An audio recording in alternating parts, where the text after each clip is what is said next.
گھر میں جادو ہو اس گھر کی کوئی ایسی علامتیں بتائیں جس سے پتہ چل سکے کہ گھر میں جادو ہے۔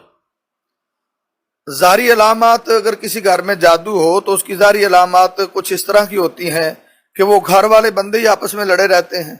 چھوٹی چھوٹی بات پہ جو وہ بڑی بات کھڑی ہو جاتی ہے۔ بسا اوقات دو سگے بھائی بیٹھے بیٹھے گریبان تک آ جاتے ہیں، اور بسا اوقات ایسے ہوتے ہیں کہ میاں بیوی کے درمیان کوئی بات بھی نہیں ہوتی اور وہ دو دو ہفتے بولتے ہی نہیں ہیں۔ تو وہ جہاں پہ یہاں یہ چکر چل رہا ہو کہ گھر میں پورے افراد میں چڑچڑا پر نہ آ جائے اور پورے افراد چھوٹی چھوٹی بات پہ لڑنے جھگڑنے اور مارنے پہ اتر آئے، تو سمجھ لو کہ وہاں کو جادو کا ٹچ دیا گیا ہے اور جادو کی وجہ سے ان لوگوں کو پریشان کیا جا رہا ہے۔ پھر یہ بھی ہوتا ہے کہ جادو کے ذریعے کچھ گھروں کے معاملات جو چل رہے ہوتے ہیں وہ معاملات روک دیے جاتے ہیں،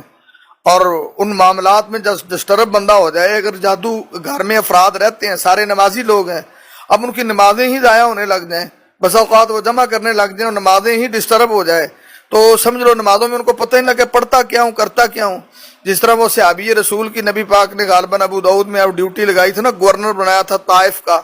تو جب وہ طائف میں تھا تو وہ بیچارہ نماز میں کچھ پڑھتا تھا اور نکلتا کچھ تھا، تشہد میں کچھ پڑھ رہے ہیں تشہد میں، اور دوسری نماز کے حصے میں کچھ پڑھ رہے ہیں۔ تو پھر وہ واپس آ گئے، اللہ کے نبی نے کہا خدا کے بندے تمہاری ادھر ڈیوٹی لگائی تھی تم ادھر آ گئے ہو۔ کہنے لگا جی کچھ نہ پوچھو، نماز میں پڑھتا کچھ ہو نکلتا کچھ ہے۔ تو نبی پاک نے فرمایا کہ یہ تو شیطان ہے۔ تو نبی پاک نے پھر اپنا جو لعاب اس کے منہ میں ڈالا تھا وہ تو متبرک لعاب تھا، وہ نبی پاک کا طریقہ علاج تھا،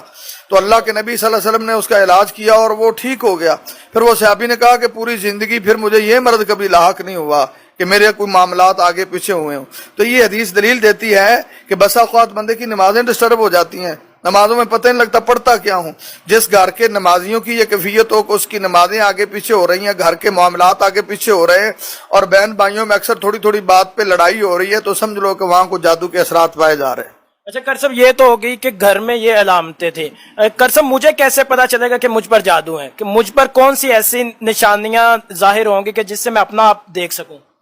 ظاہر ہے میرے بھائی، یہ علم غیب تو میرے اللہ کے پاس ہے، لیکن یہ ہوتا ہے کہ کچھ علامات ہوتی ہیں، ڈیلی کی آبزرویشن بھی ہوتی ہے، لیکن مختلف لوگوں میں مختلف علامات ہوتی ہیں۔ ہمارے پاس کتنے لوگ آتے رہتے ہیں، تو مختلف لوگوں میں جادو کی علامات بھی مختلف شو ہوتی ہیں۔ بسا اوقات یوں ہوتا ہے کہ جس میں جادو کے اثرات ہوتے ہیں اس کا غصہ کنٹرول سے باہر ہوتا ہے، اور بسا اوقات ایسے ہوتا ہے کہ جادو کی وجہ سے کسی کے پیٹ کی درد ہی نہیں رکتی،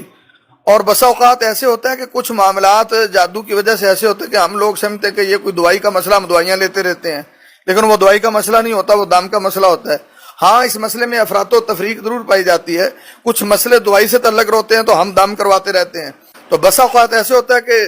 جادو ہوتا ہے، ہم اس کو دوائی لے کے دیتے رہتے ہیں۔ ابھی پچھلے ہفتے کی بات ہے، یہ راجوال سے میرے پاس ایک مریض آتے تو اس کو 12-14 سال ہو گئے علاج کرواتے ہوئے، تو وہ ایک دن ان کے گھر گیا، دم کیا، تو وہ اس میں بہت ساری چیزیں شو ہو گئی، قرآن پڑھتے پڑھتے وہ بیچاری بے ہوش ہو گئی۔ تو الحمدللہ اس کا اب علاج ہوا، تو پھر 2-3 دن بعد اس میں ایک جن شو ہوا،